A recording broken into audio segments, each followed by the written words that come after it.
What is going on, you guys? DJ Stokes. We are back here with another video, and today, as you guys can probably see, we have a very big box next to me here. As you probably already know by the title of this video, we got a new controller. Let's open it up and check it out. Alright, as you guys can see here, we have the Pioneer DDJ-FLX6, or I know some people call it the Flex 6, but this is our new controller. This is a 4-channel DJ controller, and as you can see, it is meant for Serato and record box. This is a first in the Pioneer world. Typically there's Serato controllers and record box controllers, but now we have one that does both. This is a 4-channel controller. You have CDJ style jog wheels here, same size as the CDJ-3000s, and you have the new Merge FX. These are actually pretty cool, and I'm very interested to check this out. So let's get it out of the box and we'll do a walk through the features. Alright, so first off in the box we get our USB to the connection on the back of our controller so we can connect this to our computer. I really wish Pioneer sent the USB Type-C cable instead of the original one, but that's okay. I've got a different cable that I can use anyway. You've got your manual and stuff like that, as long as some different packets for Serato and record box. Alright, now let's get out our controller. It is right here, and I'm going to put this on the floor because it is a pretty big box here. But this controller is giant. Holy cow. There it is. Wow, is that thing way bigger than the old SB3. And by the way, the SB3 is no longer with us. That has been sold. So let's get this plastic off. Alright, you guys. Here is the first look at the FLX6. It is padded really nicely, so that is always a good thing. And here it is. Holy crap, guys. Look at that. It's actually upside down, which is kind of unfortunate, but there it is, the Pioneer DDJ-FLX6. And look at the size of these jog wheels. These guys are the same as the CDJ-3000s, which is crazy. Look at how big that is. The SB3, which I originally had, they were probably half the size of these. These are pretty big, as you can see my hand there for comparison.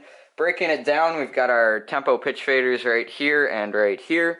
We have our mixer in the middle here with our crossfader and our 4 different channels with our 3-band EQ. This is our effects section right here, as well as our master output level. We've got our knob to scroll through our songs on Serato. And then on the decks themselves, we've got a lot of different cool stuff. We've got 16 performance pads right here, along with, we've got a jog cutter, and this is the new part about this controller and Pioneer. We have the Merge FX. This is a really cool feature to transition into different genres or different songs, stuff like that. You can turn this to escalate the intensity of the beat, and then press it in the middle to deactivate it. Alright, on the back of this controller, I'm trying to hold this up as best as I can for you guys here, but we've got our mic input. I would have liked to see a combo jack on here, but that is okay because my microphone does have a 1/4 inch on the back of it. You've got your USB plug-in to plug into your computer, as well as just RCAs. That's kind of hard, but well, it'll have to do because I've got an external mixer, so that doesn't really bother me, but it would have been nice to have XLRs on here. You have your master and your booth out, so it's also nice to have 2. Let's take a look at the front. Once again, sorry if I'm not really holding this well, but on the front here we've got our headphones. So we've got a 1/4 inch and a just normal mini plug for your headphones, as well as the levels, and you can mix it for a Q or a master, as well as the mic input level on the front of the controller. That was the one thing that drove me absolutely insane about the SB3, is how the mic level adjustment was on the back of the controller. So that is a awesome feature to have on this one now. Alright, you guys, this is going to be the first time plugging it in. I've got my USB-C plugged into my MacBook, and then we've got our plug to plug into the controller, and here we go. There it is. Check that out. How awesome is that? Now, as you guys can see, it is a nice matte black finish along with blue. That is something that we haven't seen before on a Pioneer controller that I know of, at least. Alright, so you guys can't see that, but I have my Serato DJ Pro pulled up on my MacBook there, and what I was mentioning earlier there is now you can see You see this little time code thing that follows around when I go through the track? That is really nice to see, because otherwise you'd have to be looking on your computer to see that. Also, a cool feature about this controller, it has Jog Cutter Mode, so I can flip up my second channel. Just by touching that, it manipulates the crossfader and someone using that.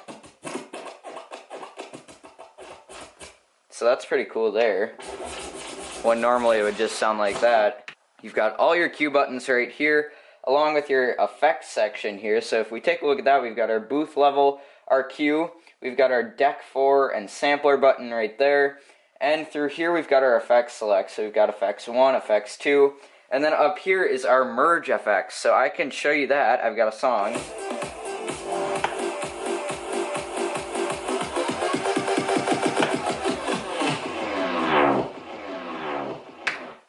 And that's how that works. Alright, so I just ran my microphone through my DJ controller, and I didn't get rid of the 6-channel mixer to run to the speaker and sub, because I just kind of found that pointless, so I just ran my mics through this.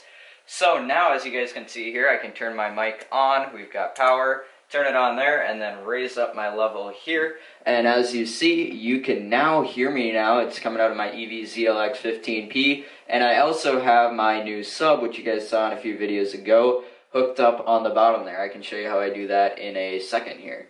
Alright, so here's a quick up-close walkthrough. Here's my controller, as you guys saw. We got the MacBook on the laptop stand, Yamaha MG06X, and the Shure UT4 with an SM58, as well as the EVZXA1 sub. We've got one of my ADJ Mega Hex Pars. This is actually just mounted on here with a little ADJ truss clamp. That's really handy to do. Also, we've got one of my EVZLX15Ps, and that's all just on a sub pole there. The audio rack is not being used, that's just chilling there. And then there is the main table. This speaker is also not being used, it's just sitting. Alright, so now I got a song pulled up over here, and I can just go ahead and go through here.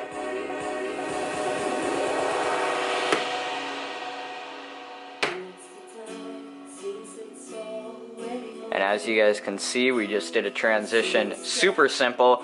I barely even touched the crossfader, I just left it on my center channel, and I just lowered the bass out, did that, and then that's it. Now to cancel this out, you can grab the deck. As you can see, it did that. Oops, I'm in the middle. And then you can either go through here, and that'll also cancel it out. So if you bump it on accident, no worries to cancel it out. Alright you guys, before I end this video, let's talk a little bit about specs. You guys saw the RCAs on the back. You've got your booth and main outputs.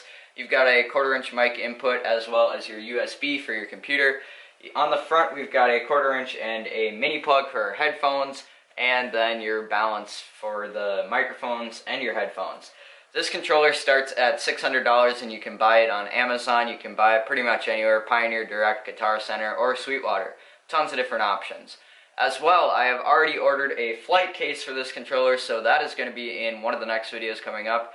We have a flight case, and we are going to build in some wireless microphones and stuff like that, so that when I arrive at a gig, I can just plug everything in, and when I leave, I can just unplug it and go. But other than that, that is going to be it for today's video. Thank you guys so much for watching. Please like, subscribe, and share this video with your friends. And I hope this video helped you out if you're looking at this controller and trying to figure out what to buy. I hope this video helped you make that decision. Anyway, thank you guys again for watching, and we'll see you in the next video.